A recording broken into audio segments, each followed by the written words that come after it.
তারিখের পর তারিখ ডেপুটেশনের পর ডেপুটেশন আসা যাওয়া চলছে ত্রিপুরা জেল পুলিশ ওয়ার্ডেনের ফিজিক্যাল উত্তীর্ণ বেকার যুবকদের। তারিখের পর তারিখকে মান্যতা দিয়ে সোমবার লিখিত পরীক্ষার দিন এবং শারীরিক পরীক্ষার ফলাফল প্রকাশের আশায় জেলের আইজির নিকট ডেপুটেশন দিতে আসে জেল পুলিশ ওয়ার্ডেন চাকরি প্রার্থী যুবকরা। সংবাদ মাধ্যমের মুখোমুখি হয়ে ত্রিপুরা জেল পুলিশ ওয়ার্ডের উত্তীর্ণ বেকাররা একরাশ খুব উগরে দেন। একজন চাকরি প্রত্যাশী বললেন 2022 সালের ডিসেম্বরের 10 তারিখ ইন্টারভিউ দেওয়া হয় 249টি পোস্টের জন্য। 2024 সালের জুন মাস থেকে শুরু হয় ডেপুটেশন।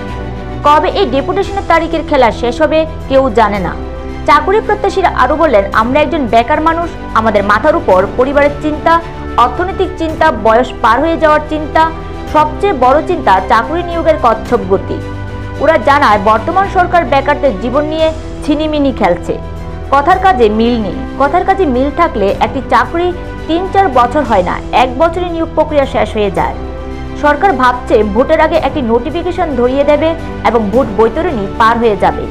কিন্তু এদিকে যে বেকাররা বয়সের ভারে নুব্জ হয়ে যাবে সেদিকে খেয়াল নেই বর্তমান সরকারের। সর্বশেষে চাকরি প্রত্যাশীরা মুখ্যমন্ত্রী ডক্টর মানিক সাহা এবং মন্ত্রী শান্তনা চাকমার কাছে আবেদন রাখেন যাতে অতি শীঘ্রই বেকারদের কথা চিন্তা করে লিখিত পরীক্ষা এবং শারীরিক পরীক্ষার ফল প্রকাশ করেন। ডেপুটেশন বেকারদের নিয়ে ভোটের রাজনীতি করছে বিজেপি সরকার। দেখুন কি বলছেন এক বেকার যুবক। 249 পোস্ট আমরা আজকে ডেপুটেশন দিতাম। গত 1 বছর ধরে আমরা ডেপুটেশন দিতেছি, বাট আমরা কোনো ফিজিক্যাল লিস্ট প্লাস আমরা এক্সামের কোনো ডেট কিছু দিছে না। আমরা বারবার খালি একটাই বলতেছে যে আমরা একজনের কালকা পরশুকালে দিব, তো কোনো আপডেটে কোনো কিছু চাইতেছে না। তারপরে দিয়ে সেটা ওখানে আবার আইসি ডেপুটেশন দিতাম, দিই স্যারে কি থাকো, স্যারে তো স্যারের নাম্বারও দিয়েছে স্যারের লোক কথা কোনো লেগে, বাট স্যারে যদি ফোন করি স্যারের রাগ হয়ে থাকা, তাহলে কোনো ডেপুটেশন দিয়ে সেটা আমার লাগে, নাহলে কোনো অপশন থাকে। আপনাদের দাবিটা কি? দাবি আমরা একটু ঢুকে আমরা ফিজিক্যাল লিস্টটা প্লাস আমরা এক্সাম ডেটটা যাতে শীঘ্র তাড়াতাড়ি যাতে দেওয়া, 7 দিনের ভিতরে যাতে আমরা যাতে এক্সাম ডেট যাতে দেওয়া। কারণ ফায়ার ব্রিগেডে দিয়ে ক্যান্সেল হয়ে থাকে, আমরা এটা কি দেবো, আমরা এটা 2 বছর কোনো এক্সাম হইতেছে না, তাহলে আমরা কই যাবো ওখানে, আমরা বেকাররা কই যাবো? যেন অনেকের আছে বয়স শেষ হয়ে থাকে, আমারও বয়স শেষ হয়ে যাবার 5-6 মাস, তো এরপর আমি আর যেতাম না, তো আমরা কই যাবো?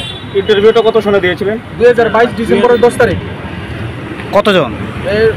টোটাল এমনি ক্যান্ডিডেট 12,000 এমন হইব, ক্লাস হইব, বাট এমনি পোস্ট হইছে 249 পোস্ট।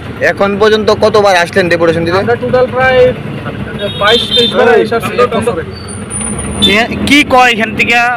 কইতাছে আজকে কালকে ক্যাবিনেট থেকে কাগজ আইব, এখান থেকে কাগজ আইব, আমরা কাগজ আটকে রইছে, তারপরে দিয়ে সেটা কোনো আপডেট আইতাছে না, শুধু আশা দিতেছে সব কিছুই কইতাছে, কিন্তু তারা এরকম বলার কারণটা কি হতে পারে এটা তো আমরা জানি না। কিন্তু আমরা তো স্যারের বারবারই কইতাছি যে স্যার আমরা এটা লিস্ট আউট করবো, তোমরা এটা শীঘ্র হইব, কাল করবো, পরশু হইব, এটা করতে 1 বছর গেছে। গত 2024 জুন মাসের থেকে আমরা ডেপুটেশন দেওয়া শুরু করছি, বাট ওখানেও আমরা কোনো রেসপন্স আইছে না যে আমরা পরীক্ষা করবো আসবো, আমরা লিস্ট আউট করতেছে না, তাহলে আমরা কেমনে বুঝুম?